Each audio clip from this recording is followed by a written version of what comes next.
والصلاة والسلام على سيد الأنبياء والمرسلين. قال الله تعالى في القرآن المجيد والفرقان الحميد. بسم الله الرحمن الرحيم. سبحان الذي أسرى بعبده ليلا من المسجد الحرام إلى المسجد الأقصى الذي باركنا حوله. صدق الله العظيم وصدق رسوله النبي الكريم الرؤوف الرحيم. اللهم نور قلوبنا بالقرآن وزين أخلاقنا بالقرآن وأدخلنا الجنة بالقرآن ونجنا من النار بالقرآن. تمام ترین توصیف اللہ جل مجدہ کی ذات ببرکات کے لیے جو خالق کائنات بھی ہے اور مالک شجاعت بھی ہے. اللہ جل و علا کی حمد و ثنا کے بعد حضور کی بارگاہ میں اپنی محبتوں، عقیدتوں اور نیازمندیوں کا خیرات پیش کرنے کے بعد واجب الاحترام معزز محترم محتشم سامعین و ناظرین، السلام علیکم ورحمۃ اللہ وبرکاتہ.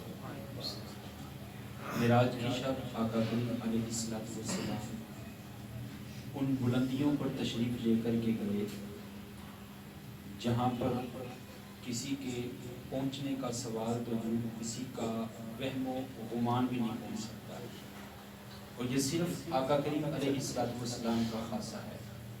حضور سے پہلے بھی ان بلندیوں تک کوئی بھی نہیں گیا، اور حضور کے بعد قیامت تک ان بلندیوں کے تک جو ہے وہ کوئی بھی نہیں پہنچ سکتا.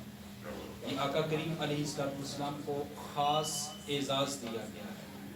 حضور علیہ السلام جب معراج پر تشریف لے گئے تو حضور علیہ السلام کے جانے کے ساتھ ساتھ جو ہے اس امت کو بھی نوازا گیا اور 50 نمازوں کا تحفہ دیا گیا جو بعد میں باقی 5 رہ گئی، اور سورۃ البقرہ کا خاتمہ جو ہے وہ دے کر کے اس امت کے دکھوں کا مداوع کیا گیا. اور اللہ تبارک و تعالیٰ نے اس واقعے کو بڑی شان اور عظمت کے ساتھ قرآن کے اندر بیان کیا کہ پاک ہے وہ ذات جس نے اپنے بندہ خاص کو رات کے کچھ حصے میں مسجد حرام سے مسجد اقصیٰ تک سیر کروائی. اور آگے بیان کیا کہ کون سی مسجد اقصیٰ؟ وہ مسجد اقصیٰ جس کے ارد گرد ہم نے برکت رکھی ہوئی ہے. اور کس لیے سیر کروائی؟ فرمایا اس لیے سیر کروائی تاکہ ہم اپنے بندہ خاص کو جو ہے وہ اپنی نشانیاں دکھا سکیں. اور آگے ارشاد فرمایا کہ انہ هو السمیع البصیر، بے شک وہ سننے والا ہے اور دیکھنے والا ہے. اس ضمیر کا مرجع نہیں بیان کیا گیا کہ سننے والا کون ہے اور دیکھنے والا کون ہے. یہ معراج کا سفر چونکہ ایک محبت کا سفر تھا، ایک عظمت کا سفر تھا، ایک محبوب نے اپنے محب سے ملنا تھا، یہ ایسا سفر تھا. تو محبت کی زبان جو ہے وہ خود تخلیق نہیں کی جاتی، وہ خود بخود تخلیق ہو جاتی ہے. بندے نے کسی محب کو اپنا دکھڑا بیان کرنا ہو نا تو وہاں پر اس کو لفظوں کا سہارا نہیں لینا پڑتا، بندے کے چہرے کے تاثرات پڑھ کر کے آگے والا بندہ جو ہے اس نتیجے پر آ کر کے پہنچ کھڑا ہوتا ہے کہ میرا محبوب کہنا کیا چاہتا ہے. اللہ تبارک و تعالیٰ نے یہاں پر ضمیر کا جو ہے وہ مرجع نہیں بیان کیا کہ اس ضمیر سے مراد کون ہے. دیگر مفسرین نے اپنی تفاسیر کے اندر لکھا ہے کہ اگر اس ضمیر سے مراد اللہ تبارک و تعالیٰ کی ذات مراد لی جائے تو پھر جو ہے ترجمہ یوں بنتا ہے کہ اللہ تبارک و تعالیٰ جو ہے وہ اپنے محبوب کا مکھڑا دیکھ رہا تھا، اور آقا کریم علیہ السلام اپنی عرض اپنے رب کو بیان فرما رہے تھے، اپنے رب کی بارگاہ میں عرض کر رہے تھے. اور اگر حضور علیہ السلام یہاں سے مراد لیا جائے تو اس سے مراد یہ ہوتا ہے کہ آقا کریم علیہ السلام اپنے رب کو دیکھ رہے تھے اور آپ کا رب آپ کو کچھ باتیں ارشاد فرما رہا تھا. تو اس لیے یہاں پر ضمیر کا مرجع نہیں بیان کیا گیا کہ سننے والا کون، دیکھنے والا جو ہے وہ کون. اور یہ بتا دیا گیا کہ کبھی وہ ذات سننے والی ہوتی ہے، کبھی وہ ذات سنانے والی ہوتی ہے، کبھی وہ ذات دیکھنے والی ہوتی ہے، تو کبھی وہ ذات دکھانے والی ہوا کرتی ہے. اور آپ سورۃ النجم کو اٹھا کر کے دیکھیں نا تو بڑا خوبصورت وہاں پر جو ہے مفسرین نے نقطہ بیان کیا ہے. مفسرین کہتے ہیں کہ وہاں پر الفاظ آئے ہیں دنا فتدلا فکان قاب قوسین او ادنا، یہ والے الفاظ آئے ہیں. یہاں پر دو فعل ذکر کیے گئے ہیں، ایک دنا فعل ہے اور دوسرا تدلا فعل ہے. اب ہر فعل کا تقاضا یہ ہوتا ہے کہ اس کے فاعل کو ذکر کیا جاتا ہے. میں تقریر کر رہا ہوں تو یہ تقریر کرنا میرا ایک فعل ہے اور میں خود تقریر کر رہا ہوں تو میں فاعل ہوں. مجھ سے پہلے قاری صاحب نے نعت پڑھی، تلاوت پڑھی، تو نعت اور تلاوت وہ فعل تھا اور پڑھنے والے فاعل تھے. اب ہر فعل کا کوئی نہ کوئی فاعل موجود ہوتا ہے. اللہ نے یہاں پر دو فعلوں کو ذکر کیا اور فاعل ایک بھی ذکر نہیں کیا، تو اس کا جو ہے پھر مفہوم کیسے بنے گا؟ اگر دونوں سے مراد رب کی ذات لی جائے تو ترجمہ یہ بنتا ہے کہ اللہ قریب ہوا اور پھر مزید اللہ اور قریب ہوا. اور اگر حضور کی ذات مراد لی جائے تو پھر معنی یہ بنتا ہے کہ حضور قریب ہوئے اور حضور مزید قریب ہوئے. تفسیر جو ہے وہ واضح طور پر سمجھ نہیں آتی. اب محبوب علیہ الصلوۃ والسلام کے لیے حضور علیہ السلام اللہ تبارک و تعالیٰ نے کوئی فعل ذکر نہیں کیا، اپنے لیے بھی کوئی فعل ذکر نہیں کیا. اور مفسرین نے لکھا ہے کہ پہلے فعل سے مراد اگر حضور لیے جائیں، دوسرے فعل سے مراد اگر رب کی ذات لی جائے تو پھر مفہوم سمجھ میں آتا ہے کہ آقا کریم علیہ الصلوۃ والسلام اپنی حدود کے مطابق، اپنی طاقت کے مطابق اپنے رب کے قریب ہوئے. جب حضور اپنے رب کے قریب ہوئے تو پھر رب تو رب ہے نا. حضور تو بشری تقاضوں کے مطابق ایک حد میں آ کر کے کھڑے ہو گئے، مخلوق کے تقاضوں کے مطابق کہ اس سے آگے نہیں جا سکتے. لیکن رب کی شان تو یہ ہے کہ ان اللہ علی کل شیء قدیر، اللہ ہر چیز پر قادر ہے. تو اللہ تبارک و تعالیٰ پھر اپنے محبوب کے جب قریب ہوا ہوگا تو پھر کوئی فاصلہ تو باقی نہیں نہ بچا ہوگا. اور آگے بیان کر دیا کہ حضور رب کے کتنے قریب ہوئے کہ جو قوسین، یہ جو کمان ہوتی ہے نا، کمان کے سرے ہوتے ہیں، تو جب اس کے اندر تیر ڈال کر کے جو ہے جب اس کو کھینچا جاتا ہے تو وہ سرے تھوڑے سے اور قریب ہو جاتے ہیں. بات یہاں پر اتنی اگر قوسین کی ہو جاتی تو سمجھ آ جاتی کہ قربت اتنی تھی کہ جس طرح دو کمانوں کا جو ہے وہ آپس میں کنارہ ہوتا ہے.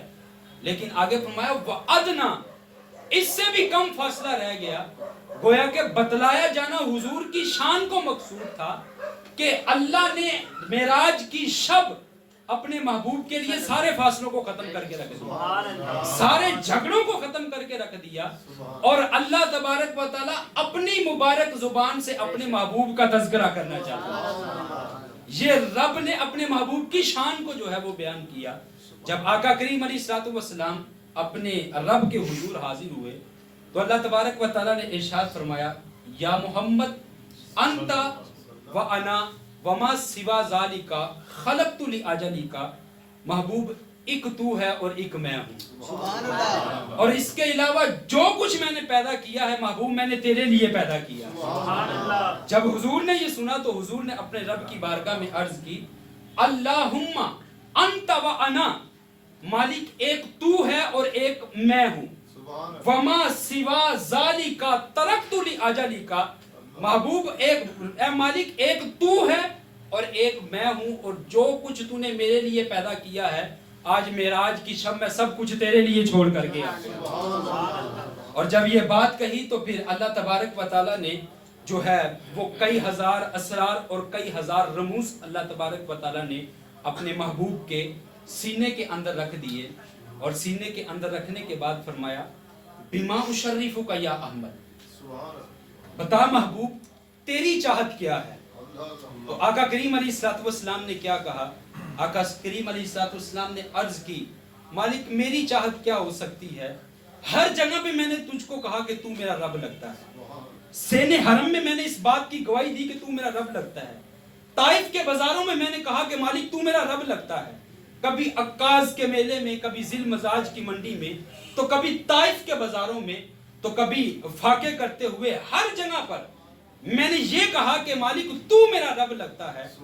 آج تو بھی تو کہہ دینا کہ میں تیرا بندہ لگتا ہوں. تو اللہ تبارک و تعالیٰ نے واقعی معراج کے اندر اپنے محبوب کو جہاں بھی پکارا ہے وہ عبد کے لفظ کے ساتھ پکارا.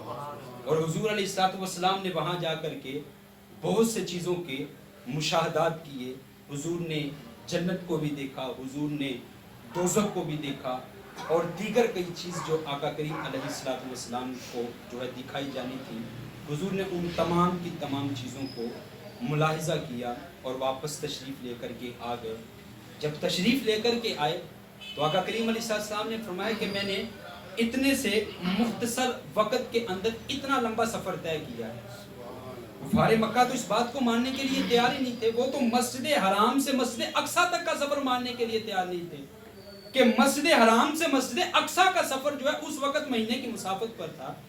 اور اگر بات یہ ہوتی، حضور کہتا ہے کہ میں نے خواب میں دیکھا ہے، تو جھگڑا پیدا ہی نہ ہوتا کہ خواب میں تو نہیں نہ نفی کی جا سکتی۔ خواب میں ایک بندہ فقیر ہے، سویا خواب میں ارب پتی بن گیا، اٹھا تو وہ فقیر کا فقیر ہوتا ہے۔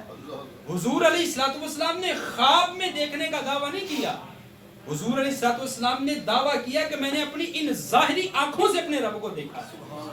جب یہ بات کہی تو ابو جہل نے پروپیگنڈا کرنا شروع کر دیا، اور پروپیگنڈا کرتا ہوا حضرت ابو بکر صدیق کی خدمت میں آیا اور آ کر کے کہنے لگا کہ ابو بکر ذرا بتاؤ تسی، اگر کوئی بندہ کہے کہ میں رات کے کچھ حصے میں مسجد حرام سے مسجد اقصیٰ سے سدرۃ المنتہا اور سدرۃ المنتہا سے پھر میں عرش معلیٰ تک گیا، اپنے رب کا دیدار کیا، اور مسجد حرام میں نے نبیوں کی جو ہے مسجد اقصیٰ میں نبیوں کی امامت بھی کروائی ہے، تو بات ماننے میں آتی ہے؟ تو حضرت ابو بکر صدیق فرمانے لگے بات تو ماننے میں نہیں آتی۔ تو ابو جہل کہنے لگا پھر جس محمد کا تو کلمہ پڑھتا ہے اس نے کہا ہے۔ جب یہ بات سنی نا تو حضرت ابو بکر صدیق نے عشق کا جو جواب دیا وہ سننے کے قابل تھا۔ حضرت ابو بکر صدیق فرمانے لگے کوئی اور کہے تو بات ماننے کے لیے اندر نہیں آتی، اگر رب کے رسول نے کہا ہے تو پھر سچ ہی کہا ہو، کیونکہ وہ صادق بھی ہیں اور وہ امین بھی ہیں۔ تو اہل ایمان کے لیے یہ جو واقعہ معراج تھا یہ ایک امتحان بھی تھا، یہیں پر آ کر کے تو پہچان ہونی تھی کہ کون کھرا ہے اور کون کھوٹا ہے، یہیں پر تو آ کر کے پتہ چلنا تھا کہ کون جو ہے وہ مسلمانی کے زمرے کے اندر آتا ہے اور کون منافقت کے زمرے میں آ کر کے کھڑا ہوتا ہے۔ یہ معراج کا واقعہ اہل ایمان کے لیے جو ہے وہ کوئی تعجب خیز نہیں ہے، بالکل بھی یہ واقعہ تعجب خیز نہیں ہے۔ اہل ایمان کے دل کو اس واقعہ معراج سے تسکین ملتی ہے۔ اللہ تبارک و تعالی ہمیں اس واقعے کی حقانیت کو سمجھنے کی توفیق عطا فرمائے، جو اللہ اپنی بارگاہ میں مستجاب فرمائے۔ وما علیہ الا البلاغ۔